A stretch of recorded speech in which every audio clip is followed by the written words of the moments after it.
Good afternoon or good day, whatever time it is where you are, YouTube. Are you not entertained? How can you not be entertained? It is a never ending barrage, is it not? Um, Everybody seems to think we're getting to a culminating event or a kickoff event, and um, I would just caution or just temper the sentiment with a little bit of it's just more of the same, but it's just more heightening the ratcheting process. Speeding up the slow burn a little bit, maybe, to use our previous terminology. Um, it's not much ado about nothing, but it is, I wouldn't say, a prescient, pivotal event. And that's just everything that's going on. Um, you go to Drudge, it doesn't even match what's on social media. It's kind of funny in that way. And in its own different way, it's kind of just as much a distraction. You see all these events going on. There's supposed to be an election process going on, and the more you look at it, the less and less an actual election process is going on, even on both sides. There's no debates. There's no actual discussion of any issues. Trump is the issue on one side. Biden is the issue on the other side. It's about the cult of personality on that. And everybody's ignoring it. Nobody cares about any of the real things. The debt. The biggest issue of them all is pretty much not even talked about. It's so funny how that's working out for us. This cult of personality, because now the primary process is completely sidetracked. Nobody's engaging in any actual process. They're just throwing bombs back and forth. And now the GOP is essentially inserting Trump into the kingship, while on the other side, Biden is getting sidetracked with everybody desperate to get somebody else in there, it seems like. And now there's this: will the union even exist in November? So that obviously the Texas thing is big. It is what it is. Like, somebody has to enforce the law. Somebody has to, you know, make the feds do their job.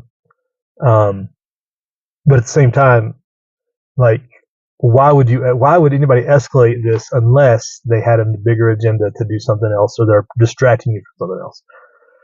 I've been on the Twitter heavy the last days since this kind of went down, and I've been trying to emphasize the point. The Eisenhower option. Remember, it was Eisenhower who sent the 101st Airborne in, because he was claiming to enforce federal law, the whole desegregation, which became law of the land and everything like that.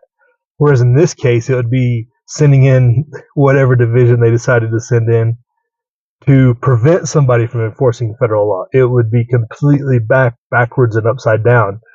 And you just got to wonder why they would do that, because it has to be something they don't want you to pay, something else they don't want you to be involved in or look at. And I continue to point at the debt and the just absolutely financial calamity that everything is in. As much as it seems to be going up and down, and the Dow's at all-time highs, the S&P's at all-time highs, yeah, but it's based upon just hopium and inflation. It's not like it's actual real productivity. It's not like we're the most productive nation we've ever been in all our time. Anything but, right? So careful what you're checking out. Like, careful how you're watching things. I guess SHOT Show was this week. May have a few videos coming out on that. Just as a side note. Not that I went, but I might be some things. Supposedly inflation is below 3%. If you want to click on that link. NSA buying data. There's all kinds. There's the wars going on in the world that are still existing. You haven't heard about Ukraine in forever because they don't want to distract you with that anymore. So Ukraine's going to fold like everybody always kind of said they would, and I don't know. I didn't predict it, but I said one of the agendas afoot could be to split Ukraine in half, to eliminate them as an independent nation, because they were kind of in the middle, the only really kind of semi-independent, not tied to NWO types until 2012 when they were undermined. And this is kind of the completion of that process and dividing the assets of the region. between the two big players with NATO and Russia. That seems the way it's going to go. I'm just saying. And it seemed like it would go like that from the beginning. Why wouldn't it?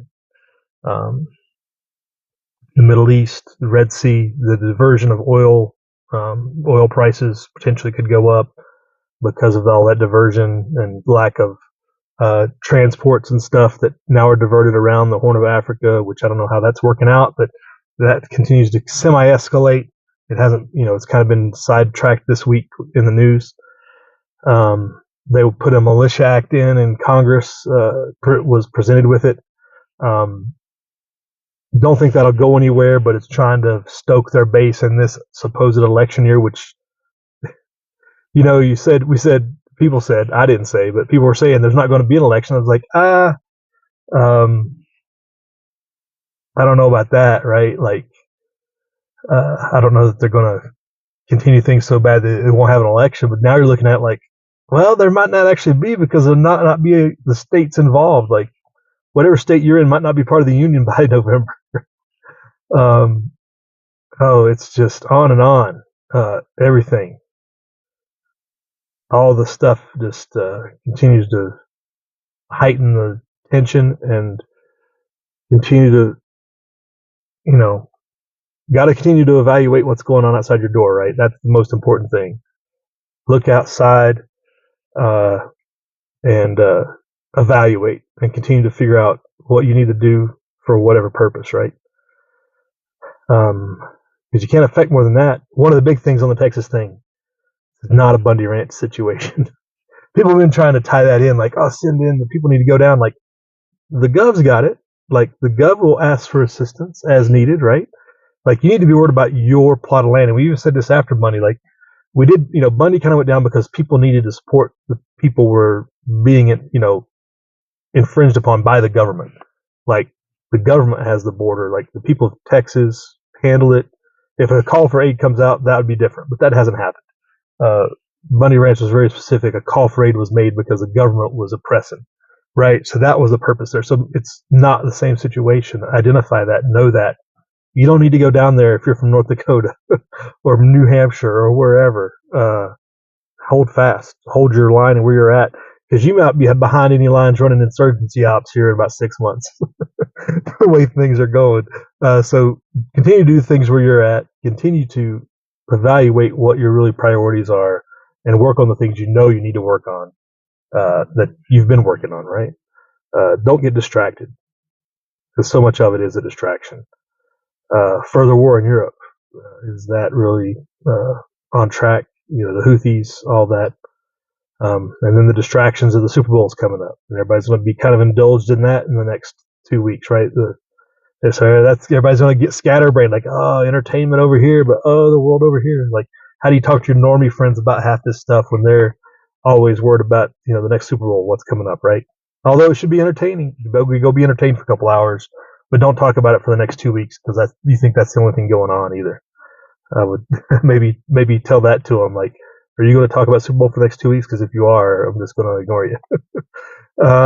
So stay frosty out there, people. I would encourage you to continue to look at the financial situation. Trump is being enthroned. They're going to make it look contentious, but he's going to sit on the throne again. My prediction right now, was it January 26th? My prediction, he's going to be installed. Because that's what, now you're getting the whole supposed right riled up with this whole Texas thing, right? So that's my biggest prediction, is Trump's going to be enthroned, because he's not got nobody's legitimately given anybody else any fair shot. And it's funny, you see DeSantis bowed out right after New Hampshire. DeSantis was never a legitimate contender because he didn't want to be. He was there to distract and divide. He gave Trump cover from the media and from everything else. Now, because he kind of stumbled in the Iowa and just his speeches, and just they weren't clear, they weren't directly on topic, they weren't effective delivery.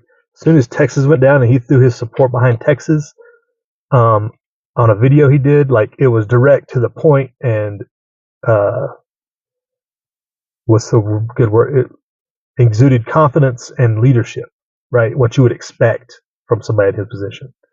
It's funny how that works. I think he was totally just there to divide people, just distract people from hitting Trump. He was just getting body blows for Trump, and Trump didn't have to do any debates. He's not going to have to do any debates. There's no policy discussion.